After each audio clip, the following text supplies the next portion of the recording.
How's it going? Welcome to the Rain Race podcast. Whether you're a first time listener or you've been with us for a long time now, it's our last episode of 2024. We're a few minutes late because 40 maybe episodes. No, not 40, but a good couple dozen episodes in to the podcast since the reboot, maybe 3 dozen or so. And, we still are not immune to some technical issues over here, but, we gave it a college try, and we got two people on stream, and that's the best you're gonna get. Anyway, off to my right in a little bit less than 30 frames per second, but still looking sharp. Off in the Esses, Stu. How are we doing tonight? Last episode of 2024. Last episode of 2024. Wish I could have, finished it off on a higher frame rate level, but this is what we're dealing with tonight.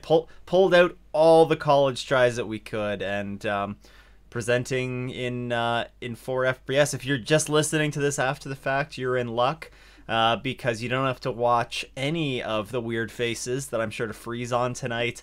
And you're going to listen to some very fun discussions, I think. This is going to be a fun one. I've been looking forward to this one.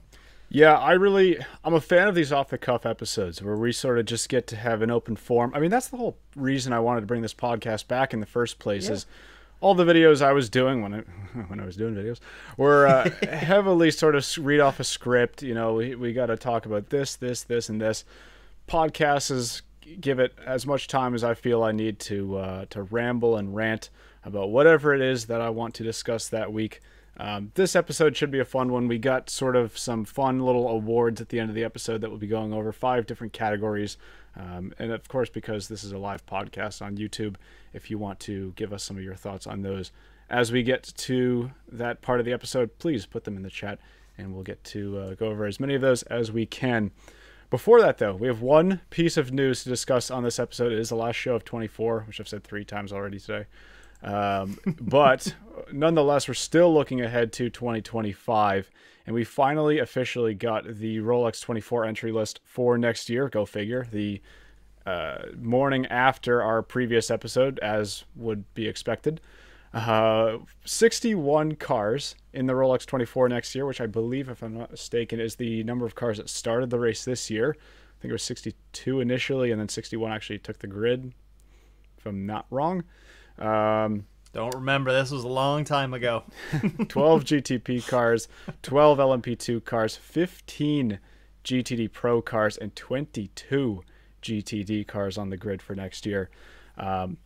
In typical fashion, we're going to do a quick rundown of the entries on the grid. Don't want to just bore you going over 61 cars and their entire driver lineups, although some of those are not completely finalized yet. But there are some notables that we want to pull out here as well. And we'll be giving some of them haven't thoughts. Even named a single driver yet. Well, that is quite true. Stu, I'm going to put you on the spot a little bit here, but if you have the entry list pulled up in front of you, always prepared for that. You see, life in slow motion at 4 FPS, I can pull things up very quickly here. So, the GTP class, we're going to see a record number of entries, if I'm not mistaken. Correct. Okay, perfect.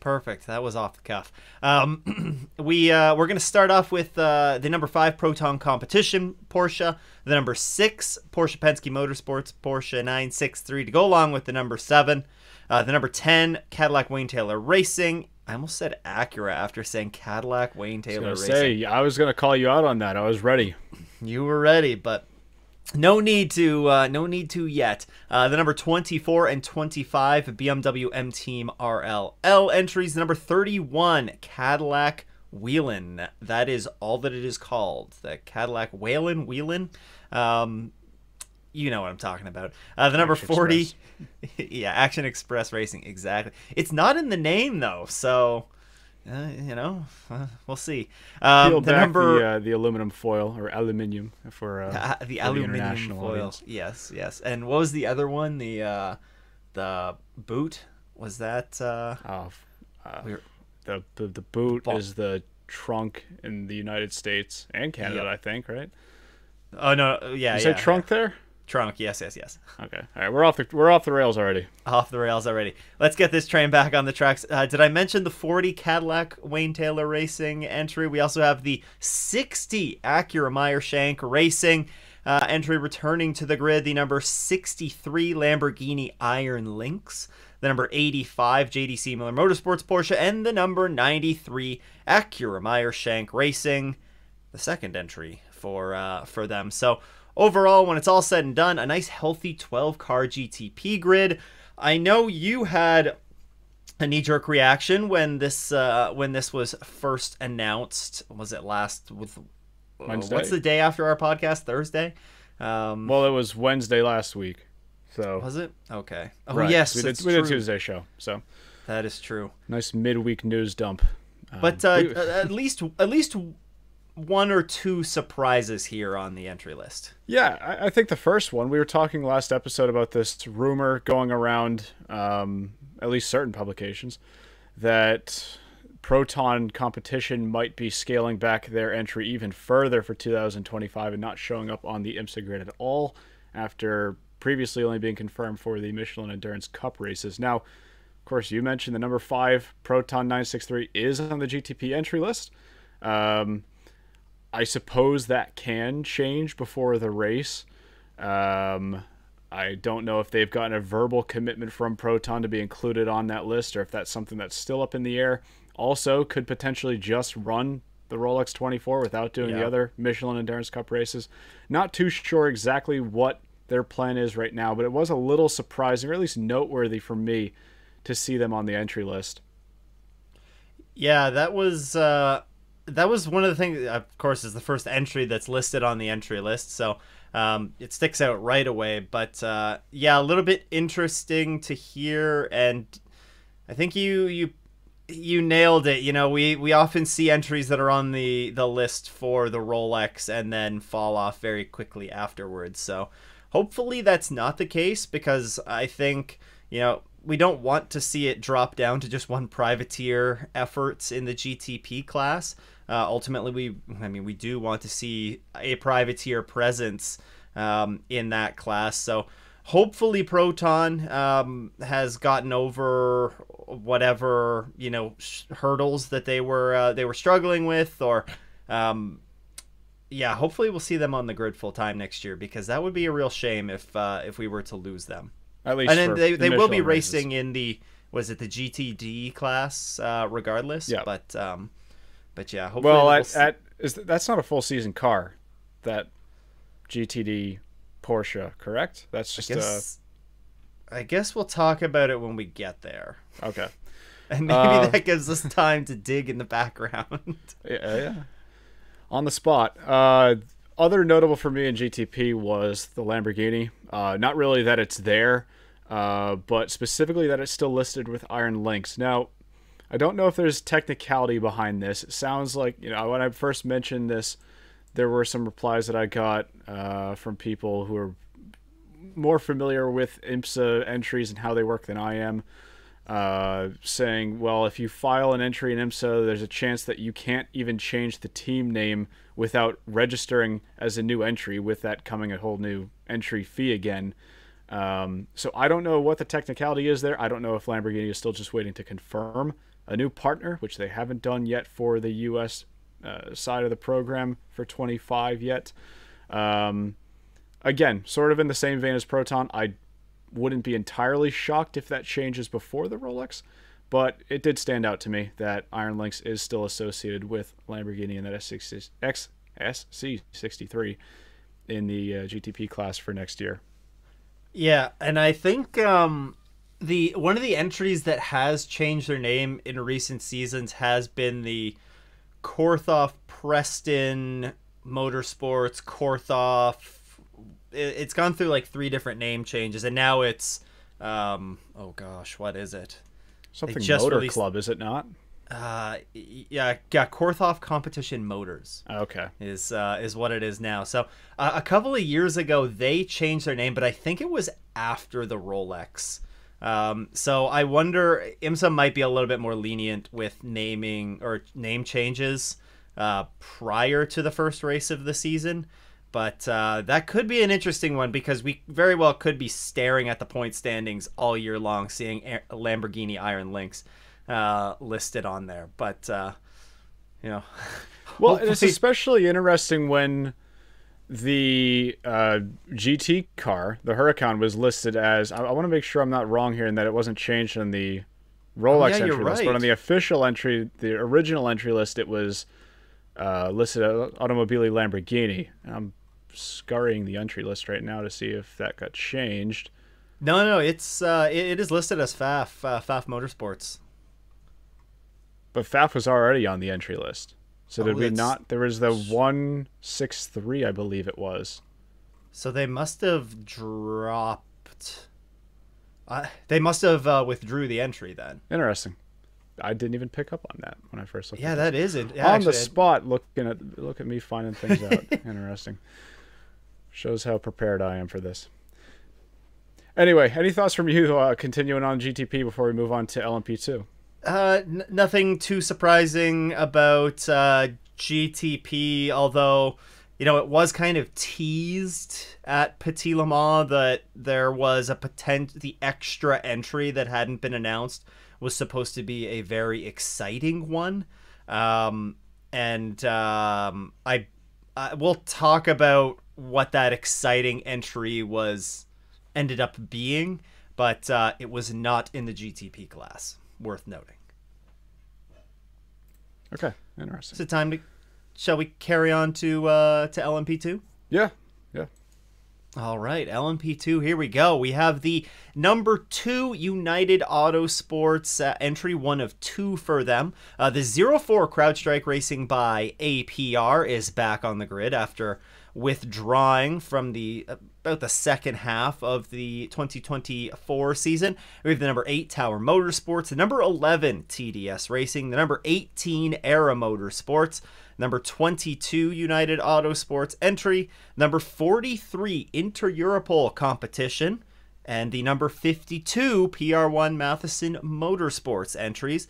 Number 73 Pratt Miller Motorsports LMP2. That is going to take a while to get used to. The number 74 O'Reilly entry. Number 88, they changed the name of this to the PCOM Racing, or I don't know. I don't know if I'm pronouncing that right, but and then the number 99 AO Racing entries. So again, another strong grid here in LMP2. That's 12 entries for the Rolex. I believe that's about the same as what we had last year.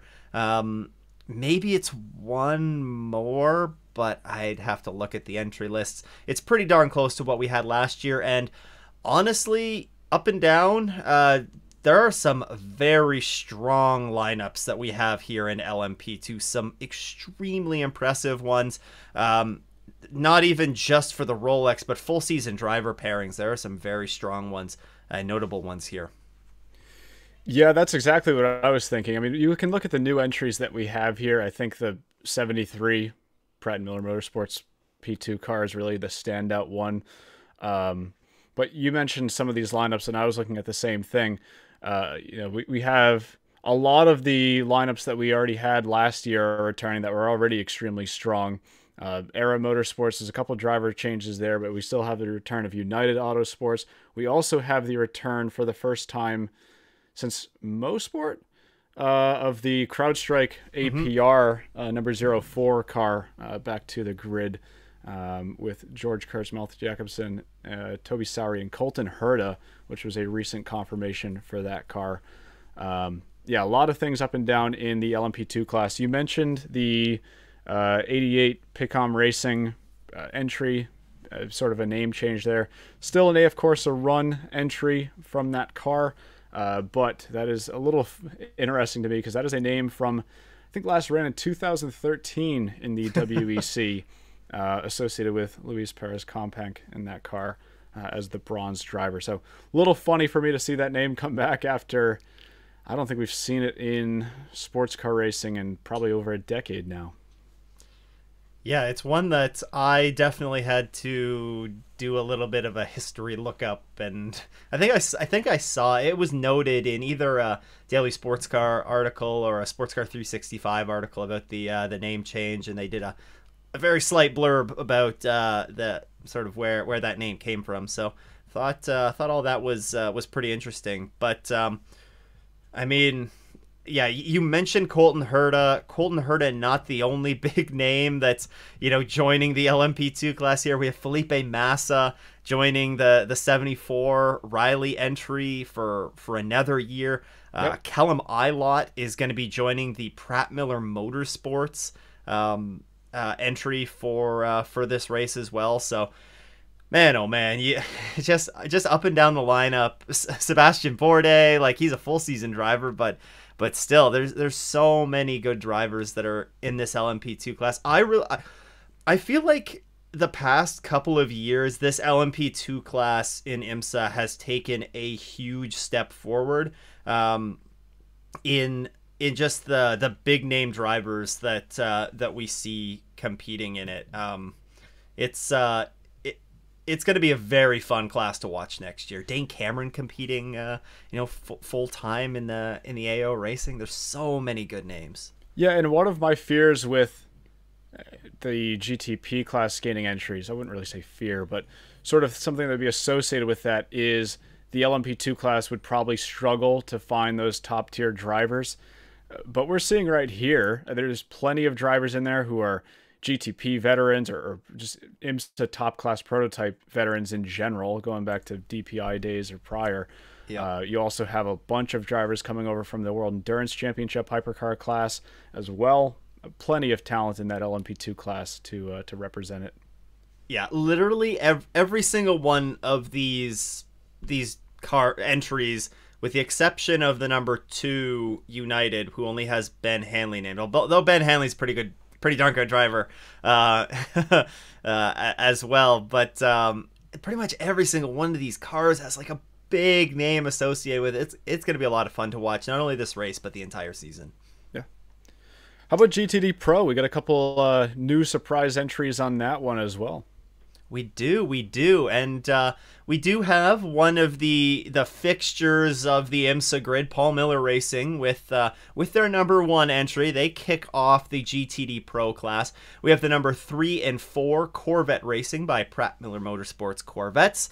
The 007 Heart of Racing Aston Martin. This is going to be a one-off entry in the GTD Pro class, but nonetheless, they will be on the GTD Pro grid.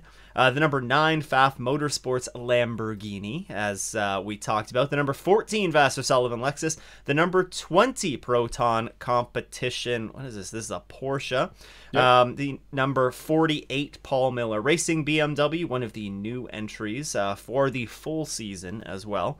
The number 64 and 65 Ford Multimatic Motorsports Mustangs. The number 69 Get Speed Mercedes. The number 75 Express Mercedes. This is the Sun Energy car. The number 77 AO Racing Porsche. The number 81 Get Speed Ferrari, which recently announced that they would be moving from the GTD to the GTD Pro class. And then rounding out the grid, just an entry of no-name drivers. The number 91 Trackhouse by TF Sport entry. And that is going to be a Corvette. Some pretty notable entries here in what is a 15-car GTD Pro grid. This has to be one of, if not the largest GTD Pro grid that we've seen since the class has been introduced. Absolutely. Thing that really jumps out in my mind is the number of cars we have in this grid. This grid is finally starting to flourish. I gotta be honest with you, when we made the transition over from GTLM to GTD Pro, the first season of it, it sort of felt, maybe this is a step up from where we were in GTLM in the dwindling years of that class, but it still felt like there just wasn't a ton of representation there. Yeah. And I was a little bit fearful that maybe there wouldn't be a place for that class in the grid come a couple seasons from 2022, but a few years on now, and we're seeing what potential the class really has. There's plenty of space for Pro GT lineups in IMSA right now, alongside the GTD. We'll call it GTD AM just for understanding's sake, but GTD.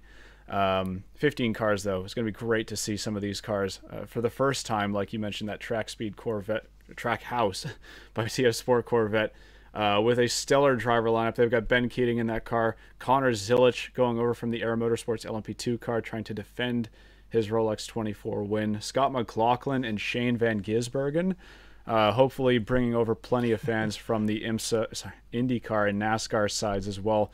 A couple of Kiwis in that 91 Trackhouse entry. You might have mentioned something wrong, or I might have misheard. The Dragon Speed 81 Ferrari. I thought you said Get Speed Ferrari, but I might be wrong. Both speeds. Which is a step up from the GTD class last year. One notable sort of car that's missing here, I think a lot of people have picked up on this by now, is Risi Competizione. No Risi Ferrari in the GTD Pro class for next year at the Rolex 24, and I guess none either expected for the full season either, or at least the Michelin Endurance Cup races. Yeah, that was that was an interesting one for sure, to not see Risi on the grid. Of course, you know, a fixture of the IMSA grid for a while, and if there was a team in IMSA that you were kind of looking at as they could be the ones to maybe bring the 499P in for, even if it's a one-off Rolex entry, then you're probably looking at them to run that car. They're not on the grid for anything, at least in the WeatherTech Championship. So hopefully this is just a short-term hiatus, and we'll see them back on the grid. But at least we do have a Ferrari that is stepping up here into the GTD Pro class with Dragon Speed, and that's going to be a full season entry as well. So good that we're going to. It stinks that we lose Risi, but at least we're still going to have Ferrari representation. And overall, I mean, Ferrari is very well represented on the IMSA grid this year as it was last year. So there's going to be a Ferrari presence still in GTD Pro. Yeah, which is great to see. A couple more standouts for me. 20 Proton Competition Porsche. That is a right now Rolex only entry. We'll have to see if they appear at any of the other Endurance Cup races, but not a full-time GTD Pro entry there.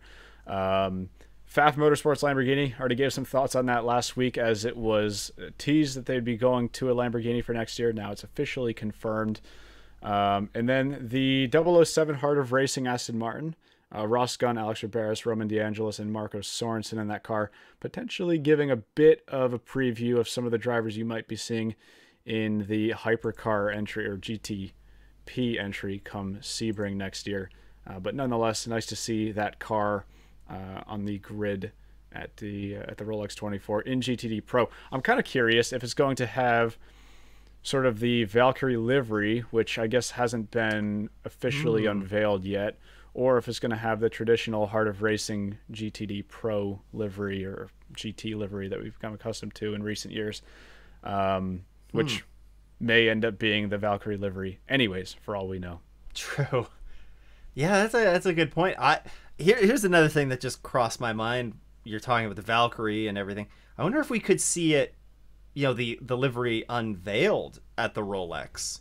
I would hope so. Something like that. Yeah, I mean, it's one of the premier events of the season, so that would be a pretty good time. Hopefully we'll see something from them at the Rolex. That'd be pretty cool. Yeah. Then we got a 22 car GTD class, largest class in the field for next year. Take a deep breath here as you start to go over some of these. Yeah, take a deep breath, buckle up, because you're in for a ride here. We start off with the 12 Vassar Sullivan Racing Lexus. We go on to the number 13 AWA Corvette, the number 19 Van der Stur Racing Aston Martin, the number 21 AF Corsa Ferrari, the number 021 Triarsi Competizione Ferrari. And we're not done there with Triarsi. They have also the 023 Triarsi Competizione entry on the grid for next year. The 27 Heart of Racing Aston Martin, the 32 Korthoff Competition Motors Mercedes, the number 34 Conquest Racing Ferrari, the number 36 DXDT Racing Corvette, the number 44 Magnus Racing Aston Martin, which the Rolex 24 will be their last race, at least for now, for John Potter, as he's taking a step back from racing. So that team will be just doing the Rolex. The number 45 Wayne Taylor Racing Lamborghini, the number 47 Centelar Racing Ferrari, the number 50 AF Corsa Ferrari. How many times have I said Ferrari so far? How many times have you said AF Corsa? Yeah, that's true. The number 57 Windward Racing Mercedes, the number 66 Gradient Racing Mustang, the number 70 Inception Racing Ferrari. I almost said McLaren there. The number 78 Forte Racing Lamborghini, the number 80 Lone Star Racing Mercedes, the number 83 Iron Dames Porsche, the number 96 Turner Motorsports BMW, and the number 120 Wright Motorsports Porsche. Holy smokes, there are a lot of entries in GTD, as there always are. And once again, we have some new entries here. We have lots of familiar entries, and what is shaping up to be, once again, a strong GTD grid. Took the words out of my mouth. I was going to say, we have a veteran lineup here of cars that have been in IMSA for since the beginning. We have some new cars for the same or for new cars for existing teams. We have new cars in general. A couple switches here that I want to pick out. Gradient Racing, of course, with their switch to a Mustang. They'll have Joey Hand as one of the drivers, the only confirmed driver in that 66 Mustang right now. Of course, you mentioned the second Triarsi Competizione Ferrari on the grid as well, as a bump up from last year. Heart of Racing Aston Martin there. That 27 car will be full-time next year alongside the GTP car.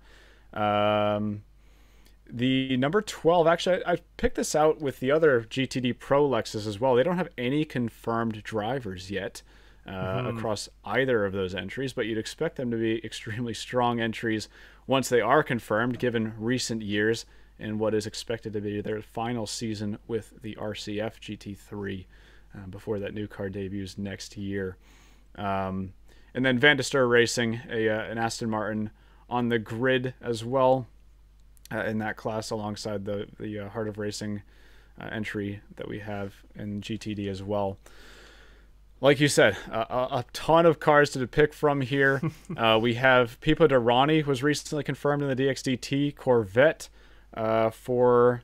Was it just for the Rolex next year, or was it for the other endurances? Okay, just Rolex. Just for the Rolex. Alongside his recent confirmation over at the Genesis Hypercar / GTP program recently that we discussed in the last episode. So he was testing that car recently at Daytona, actually about a month ago at this point, and now officially confirmed to be in that car at Daytona. So nice to see Pipo in a car where I think he belongs at the Rolex 24. Oh, definitely. He definitely belongs at the Rolex 24. It's quite a it's a pretty strong lineup that DTXT is running out there in their first IMSA race here. Pipo Derani, Charlie Eastwood, Alec Udell, and Sally Jolich. So that's a pretty darn strong lineup. I would look to them as well with Corvette, even though it's their first race in IMSA. Corvette having a full trip around the sun now in competition with that car. I'd expect them to be pretty strong in this race. But yeah, you mentioned it. It's interesting that we don't have any lineups for Vasser Sullivan. We also don't have any confirmed drivers for either of the Paul Miller Racing entries. Those are expected to come out in January. But I mean, what else can we really say at this point other than, it's a really nice mix of teams that have been on the IMSA grid for, it feels like forever. Well, I mean, it kind of is forever, I guess, if you're like Turner Motorsports. And then you also mix in a lot of the newer teams as well, and ones that, have established themselves in recent years. I think we do have a Conquest. Did I mention Conquest Racing? They have an entry in, right? I think you did. Yeah, but I wouldn't discredit you for missing one, though. We have a lot of cars in GTD. I actually don't see a Conquest. Oh yeah, Conquest Racing, number 34. Boom. Yeah, Conquest Racing, Tree RC. Lots of newer AWA even still new to the GTD grid, and of course the defending champions of the Bob Akin Bronze Cup. So it's another strong field. 22 entries is nothing to sneeze at, and yeah, what can we say? GT racing is alive and very, very healthy on the IMSA grid. Yeah, and the only other thing I really picked out here at the GTD classes, both of them, no McLaren officially now. No McLaren on the grid for 2025. So real sad to see the loss of that car from both Inception and FAF.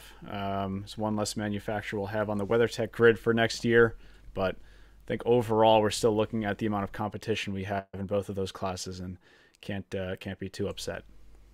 I wonder if we could see a team maybe pick that car up and run it in like one of those cars up and run it in the VP Sports Car Challenge or something.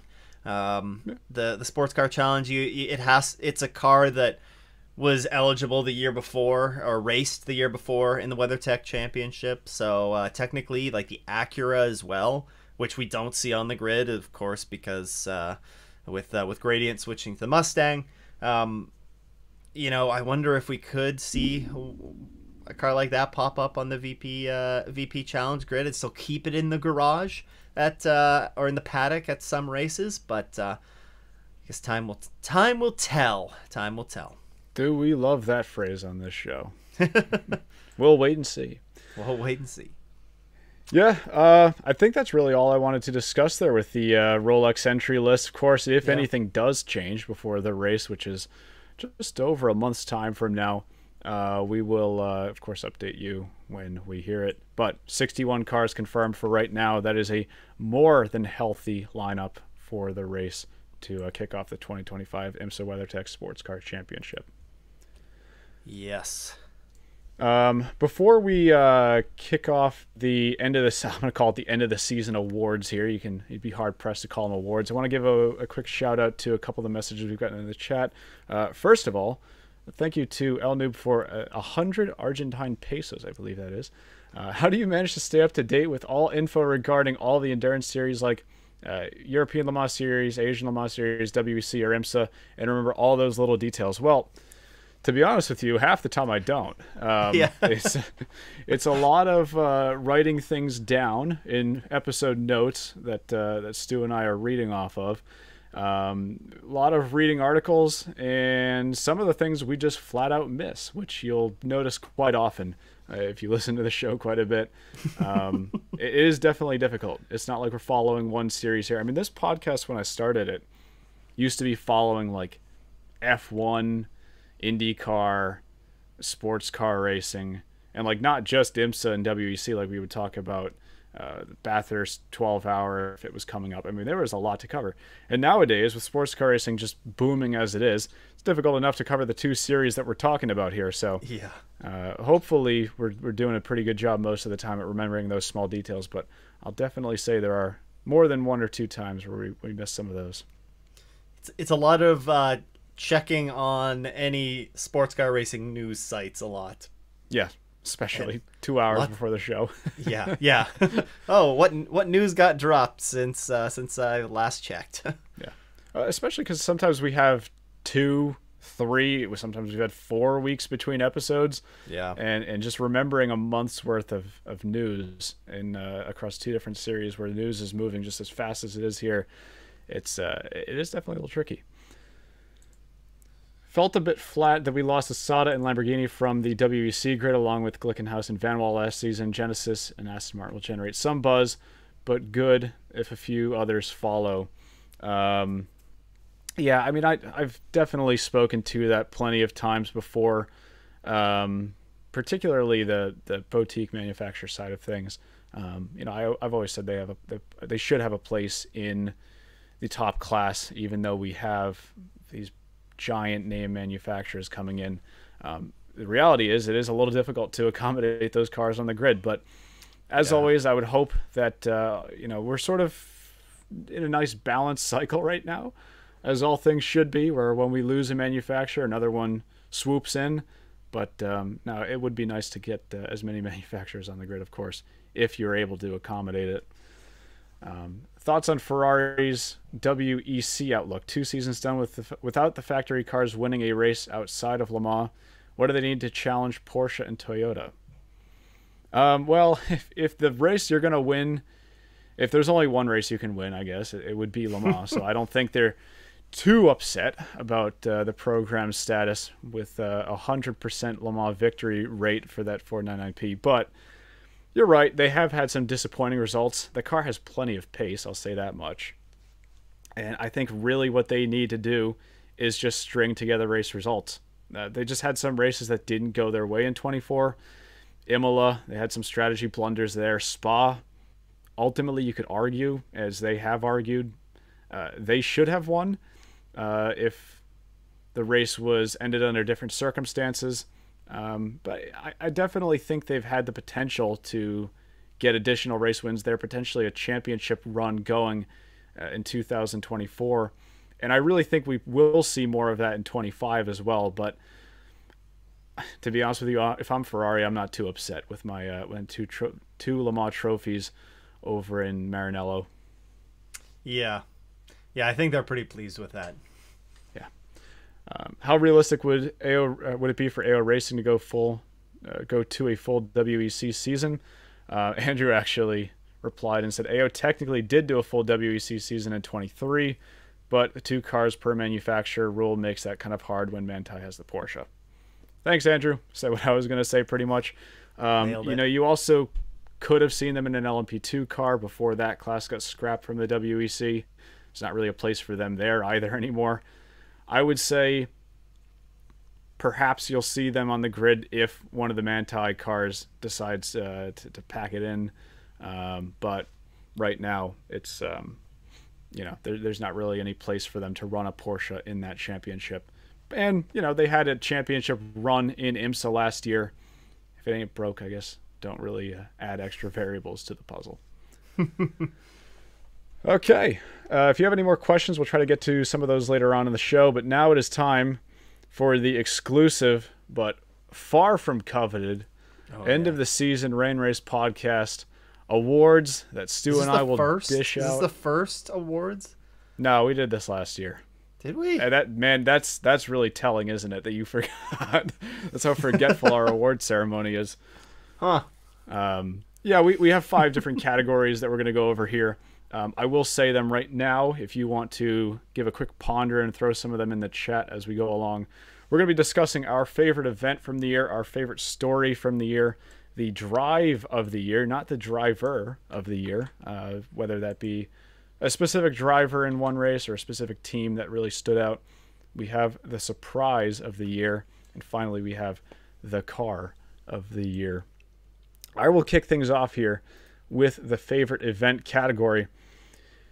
You know me, you might say Chris is going to say his favorite event was the 24 Hours of Le Mans. I'm wearing a Le Mans shirt, unsurprisingly.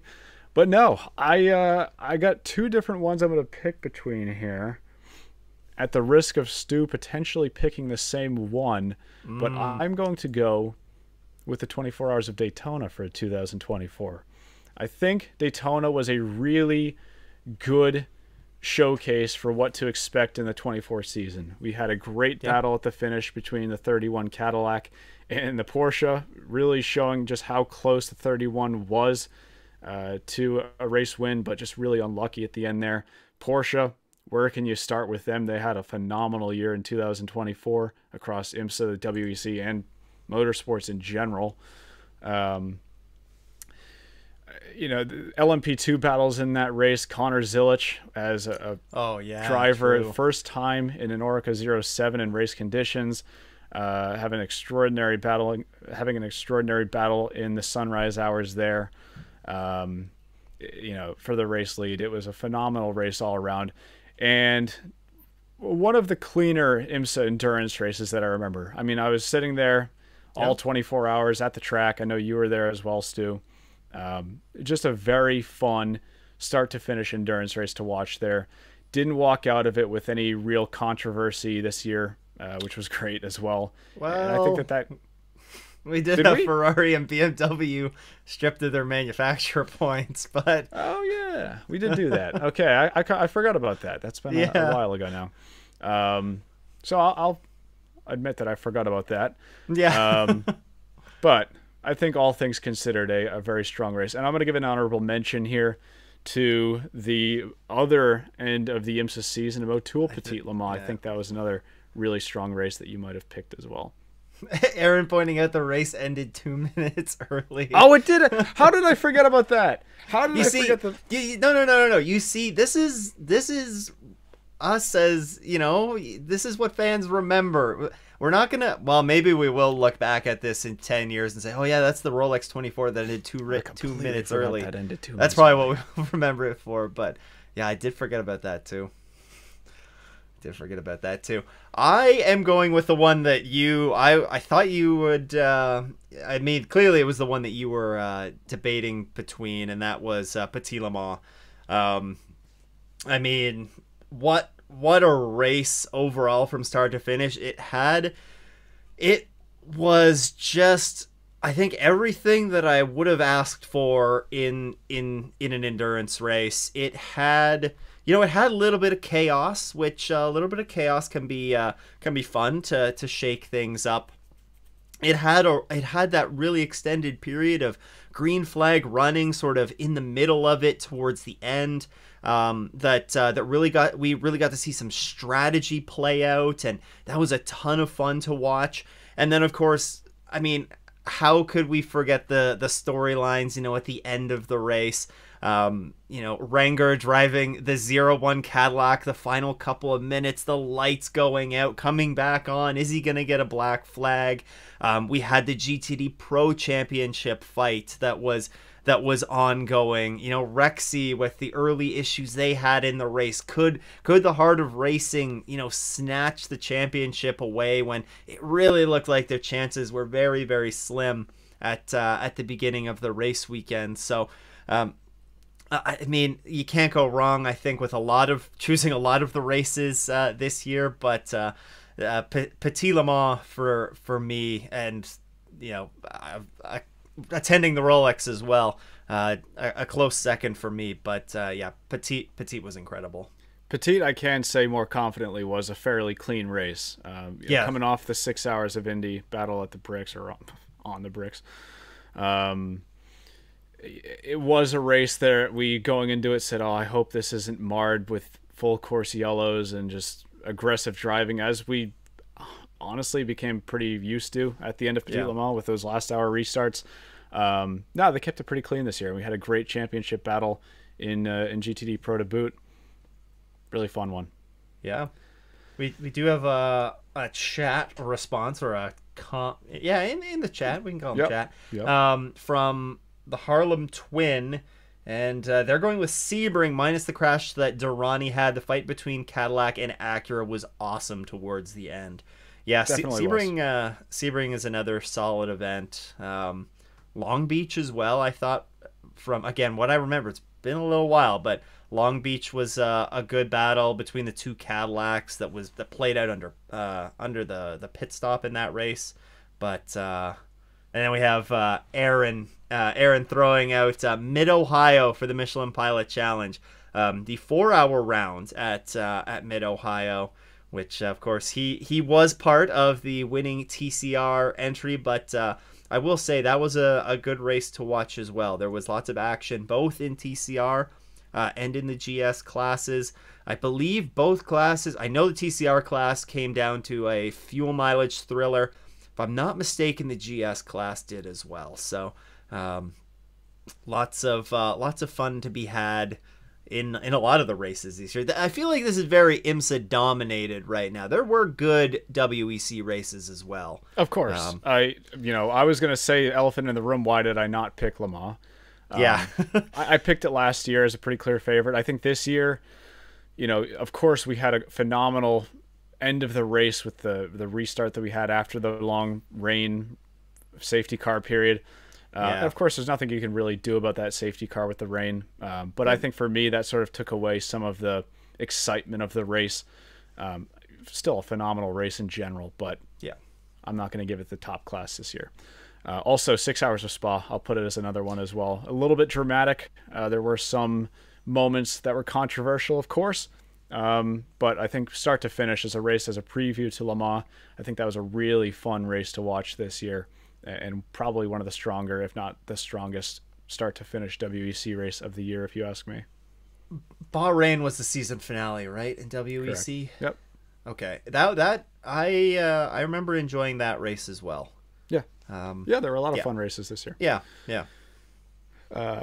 Moving on to the favorite story of the year, I'll let you take the first pick on this one.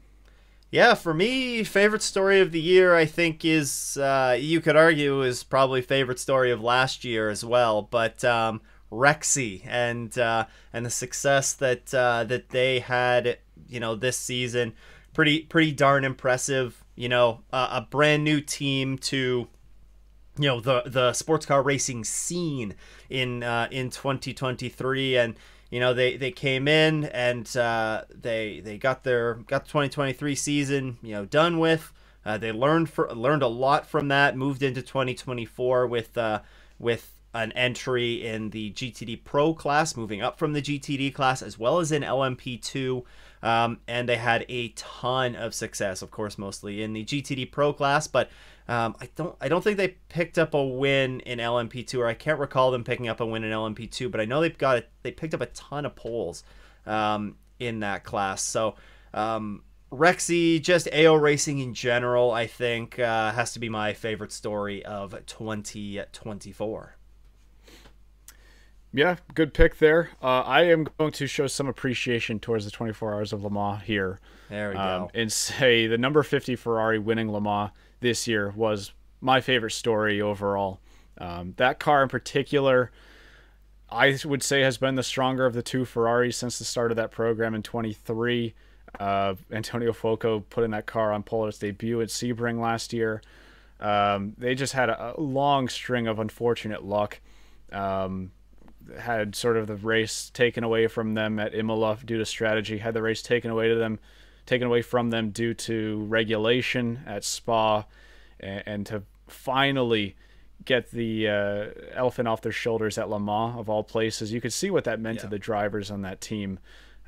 Massive win there, and you could just I felt that sort of sense of pride alongside them, seeing them cross the line first at Le Mans.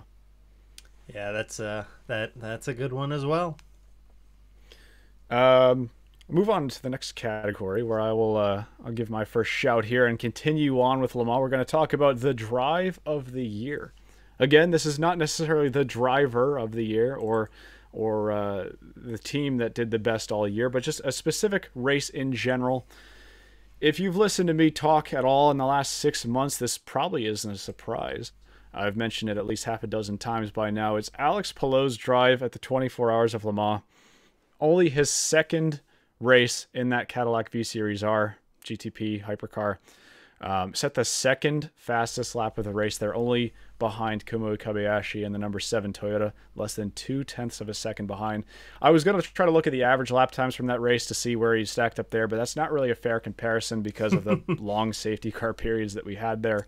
True.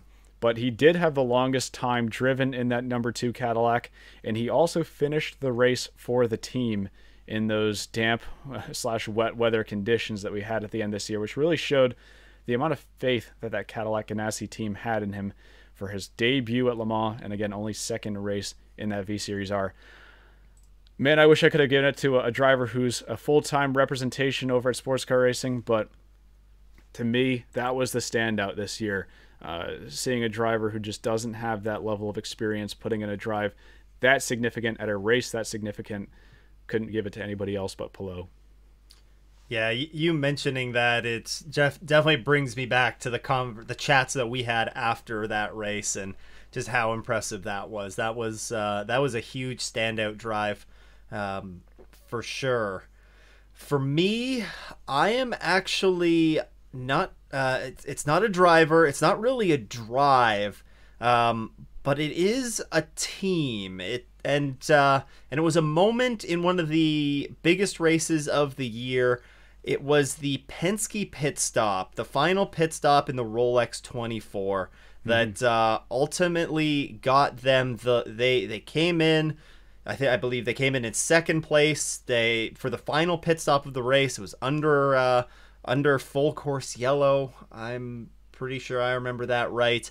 Yeah. They come in, make their pit stop, an absolutely flawless stop that gets them out in front of the 31, and that was, that was essentially, I mean, there was a whole stint that, they had to run perfect after that. But we can encapsulate that with the final stint as well. Just an incredible stint, from the driver, especially from the pit crew. And I think that's worthy of a shout out here. That for me was sort of like moment, team driver moment of the year. Good call there. Really good call to show some appreciation to the pit crew after, I think sometimes they might be a little bit overlooked, but that was a move for that team that really helped them with that race victory. So really going to give you credit for giving them a shout out there. Now on to the surprise of the year. I'm going to let you take this one first again. Yes, surprise of the year. This is one I had a little bit of I had a little bit of a struggle with. I thought about approaching this from, a team that kind of came out of nowhere. I thought I covered that a little bit with, AO Racing. They were a bit of a surprise. I thought about going at this from more of a news story perspective, but, we've seen, Hyundai was kind of rumored to be, or Hyundai was rumored to be kind of, exploring the sports car scene. But I ultimately settled on surprise of the year as Chip Ganassi Racing being without a sports car racing program. We've seen this happen, I mean, they were out, did they miss a season of sports car racing when they went from the Ford GT program between their DPI program? I think they missed a year. Yes, they missed 20. Okay.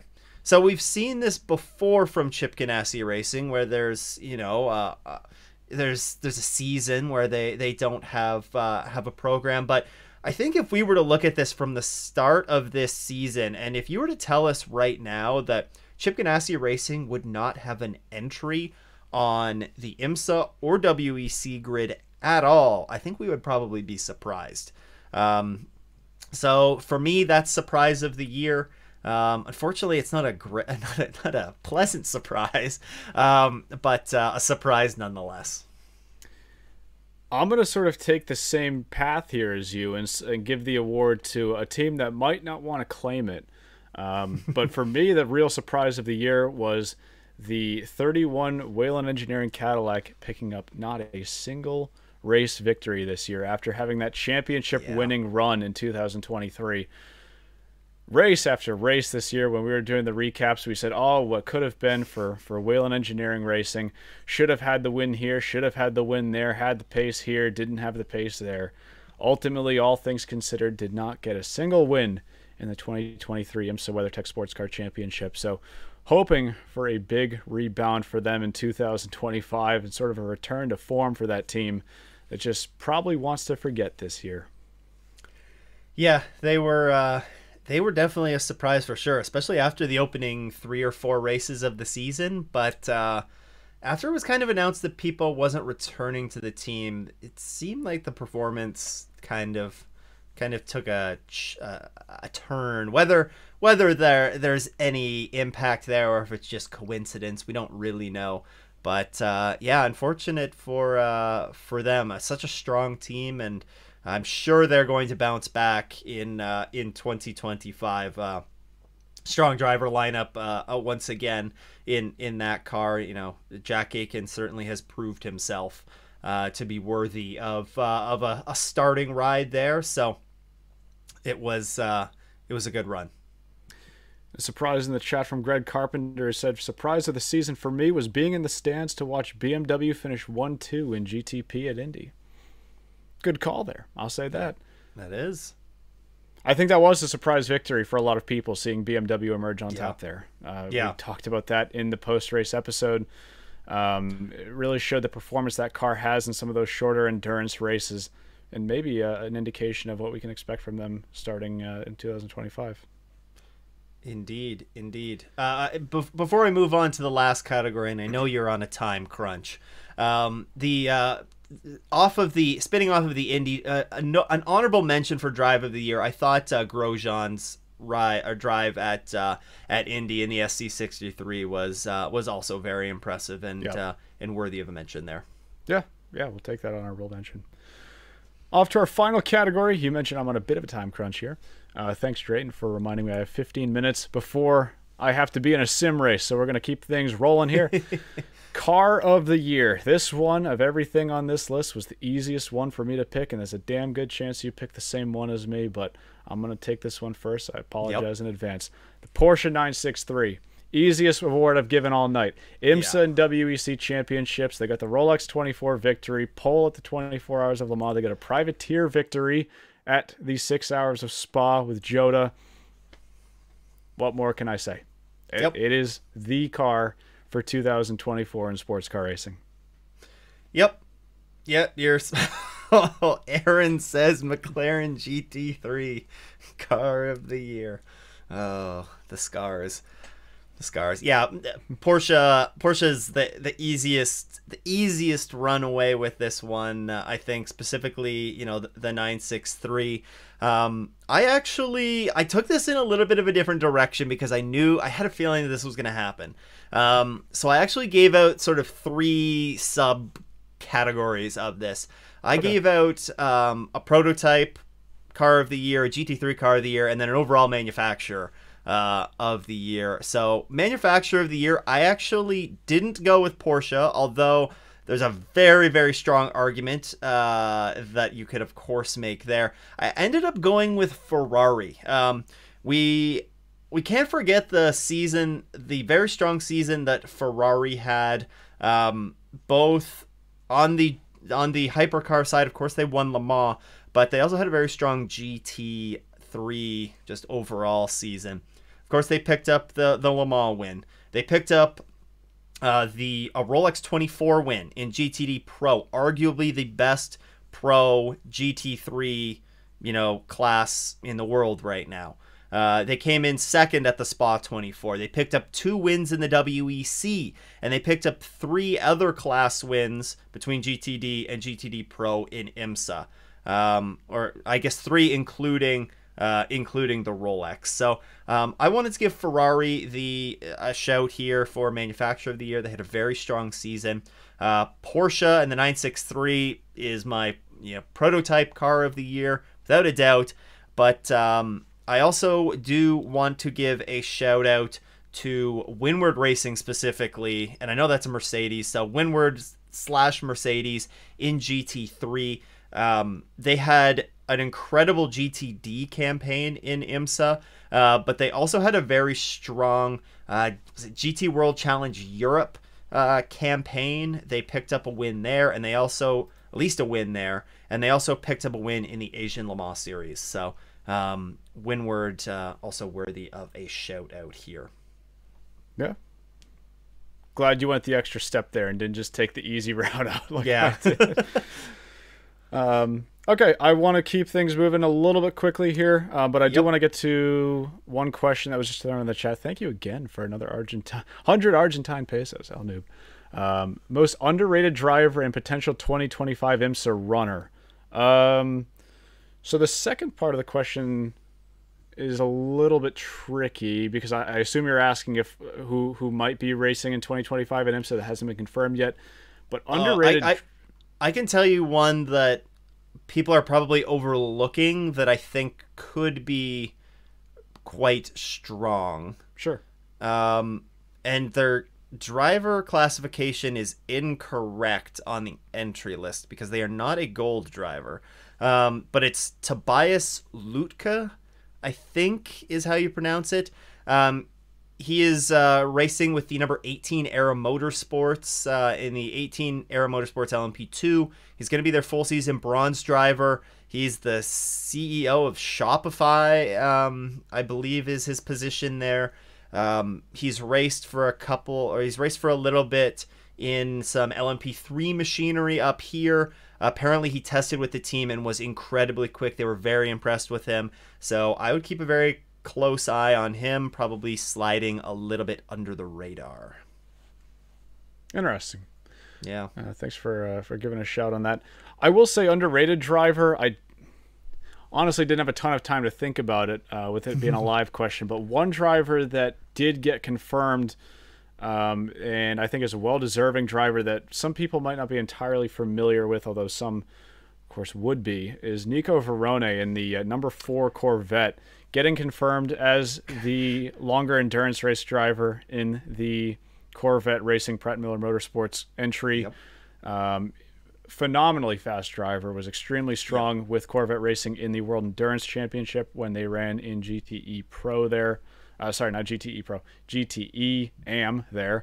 And really excited to see what he's able to do in IMSA next year for some of those endurance races with Corvette Racing.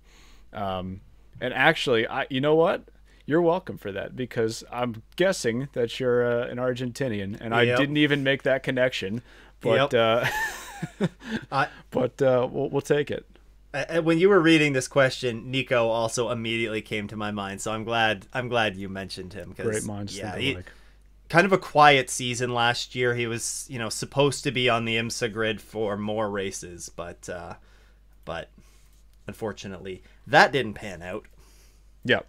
Oh, and also a interesting one in the chat that was just put in by Mr. Waffles, the 4th driver that was confirmed for the 93 Meyer Shank Racing entry, which is Kaku Ota, he's a Honda development driver from Super GT, Super Formula over in Japan. Will be making his IMSA debut at Daytona. Jumping into the deep end with a team that definitely has a strong chance to win there. And I agree with you. I think he'll be one to look out for in that race. Spot on. Okay. I think I'm going to call it there, because I have to jump. I got to go do 43 laps at Bathurst in GT3 cars, which will be a lot of fun. But I do appreciate everybody who tuned in to our final episode of 2024. We'll be back in the new year on the other side to continue talking about sports car racing, because we're only 4.5 weeks away from the Rolex 24 at Daytona. We got plenty more to discuss. Stu, do you have any final thoughts before I kick this show into 2025? I do not. I think been a great season. Looking forward to the 2025 year, and we will be hitting the ground running in January. That's for sure. We definitely will. So, last thing I want to say is I hope everybody has a safe and happy holidays. Merry Christmas. Happy New Year. We'll be back on the other side in 2025 for some more episodes of this show, and a lot of fun things coming up soon. Thank you all for tuning in. Hope to catch you in 2025. Take care.